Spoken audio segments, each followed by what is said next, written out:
FIA نے عام افراد کو چونا لگانے والی آن لائن لون ایپس کے خلاف کریک ڈاؤن کا آغاز کر دیا ہے۔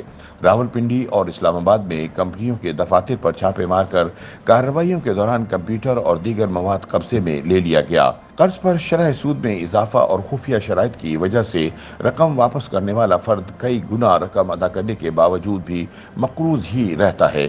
پلے سٹور پر موجود ان کمپنیوں میں سے کون سی کمپنی لائسنس یافتہ ہے اور کون سی نہیں، اس کا اندازہ لگانا مشکل ہے۔ FIA کے additional director cyber crime Rawalpindi Abdul Rauf Chaudhry نے بتایا کہ غیر قانونی ایپس سے رقوم لینے والے اکثر شرائط پڑھے بغیر اپنی کانٹیکٹ لسٹ، پکچرز گیلری اور دیگر مواد تک رسائی دے دیتے ہیں۔ انہوں نے بتایا کہ کئی کیسز میں یہ دیکھا گیا ہے کہ قرض لینے والے کو واپسی کے لیے 90 دن کا وقت دیا گیا تھا، لیکن کمپنی نے محض 1 سے 2 ہفتوں کے بعد ہی رقم واپسی کے مطالبات شروع کر دیے۔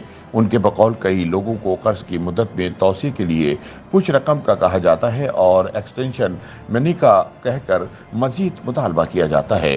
عبدالرؤف چودھری نے کہا کہ ہمارے پاس اس وقت اس سلسلے میں کافی شکایت موصول ہوئی ہیں جن کی تحقیقات کی جا رہی ہے۔ راولپنڈی میں ہونے والی خودکشی کی بھی تحقیقات کر رہے ہیں۔ ان ایپس کا اس طرح آزادانہ طور پر کام کرنا درست نہیں۔ ان کی باقاعدہ سیکیورٹی کلیئرنس ہونے کے بعد انہیں گوگل پلے اسٹور پر آنے کی اجازت ہونی چاہیے۔ ایسے کیسز دیکھنے میں بھی آئے ہیں جس میں کسی شخص کے صرف ایپ ڈاؤن لوڈ کرنے سے خود بخود اس کا قرض اپلائی ہو گیا اور چند دن بعد اسے کال آنا شروع ہو گئیں کہ آپ نے قرض لیا ہے، اسے واپس کریں۔ اس کے بعد گالم گلوچ کا سلسلہ شروع ہو جاتا ہے اور جب وہ شخص نمبر بلاک کرتا ہے تو اس کے تمام عزیز رشتہ داروں اور دفتر والوں کو کالز جانا شروع ہو جاتی ہے۔ ان ایپس کے سلسلے میں یہ تحقیقات ہونا ضروری ہے کہ ان کے پاس سرمایہ کہاں سے آ رہا ہے۔ لائسنس یافتہ اور غیر قانونی کمپنیوں نے 112 ارب روپے کے قرض دے رکھے ہیں۔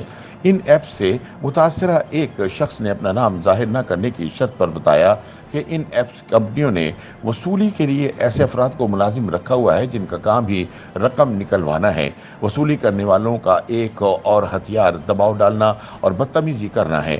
42 سالہ مسعود نامی شخص نے مبینہ طور پر دھمکیوں کے باعث خودکشی کر لی۔ مسعود کے کیس کی ابتدائی تفتیش کے مطابق مسعود نے ایک آن لائن کمپنی سے قرض لیا جس پر سود زیادہ ہونے کے بعد اتارنے کے لیے ایک اور ایپ سے قرض لیا، جس کے بعد وہ اس قرض میں مزید دھنستا چلا گیا۔ اس بارے میں SECP کے ترجمان ساجد گوندل کا کہنا ہے کہ پاکستان میں اس وقت مائکرو فائنانسنگ کے لیے صرف 11 کمپنیوں کو لائسنس جاری کیا گیا ہے، لیکن اس وقت بڑی تعداد میں غیر قانونی کمپنیاں بھی کام کر رہی ہیں جن کے بارے میں ہم نے اپنی ویب سائٹ پر عوام کو آگاہ کر رکھا ہے۔ ساجد گوندل کا کہنا تھا کہ جو کمپنیاں SECP کے ساتھ لائسنس یافتہ ہیں وہ اپنے کسٹمرز کو جو بھی کال کرتے ہیں اس کا مکمل ریکارڈ رکھا جاتا ہے۔ ساجد گوندل کا کہنا تھا اس بارے میں عوام کے لیے ضروری ہے کہ وہ صرف لائسنس یافتہ کمپنیوں کی سہولت کو ہی استعمال کریں۔ اسرار راجپوت کا کہنا تھا کہ ملک بھر میں ان کمپنیوں کا جال بچھا ہوا ہے اور ان کی وجہ سے غریب اور متوسط طبقے کے سینکڑوں افراد مشکل میں پھنس چکے ہیں۔ انہوں نے پاکستان کے زیر انتظام کشمیر کے ایک نوجوان کا بتایا کہ ایک شخص نے 43,000 روپے قرض لیا اور 6 لاکھ روپے ادا کرنے کے بعد بھی قرض موجود ہے۔ یہ کس طرح اور کن شرائط پر سود اور مختلف اقسام کے چارجز لگاتے ہیں کسی کی سمجھ میں نہیں آتا۔ اسرار راجپوت کا کہنا تھا کہ کسی کیس میں یہ دیکھنے میں آیا ہے کہ ان کمپنیوں نے پولیس کی معاونت بھی حاصل کر رکھی ہوتی ہے اور رقم کی ادائیگی میں تاخیر ہونے پر کئی افراد کو تھانوں سے بھی کالز موصول ہوئیں۔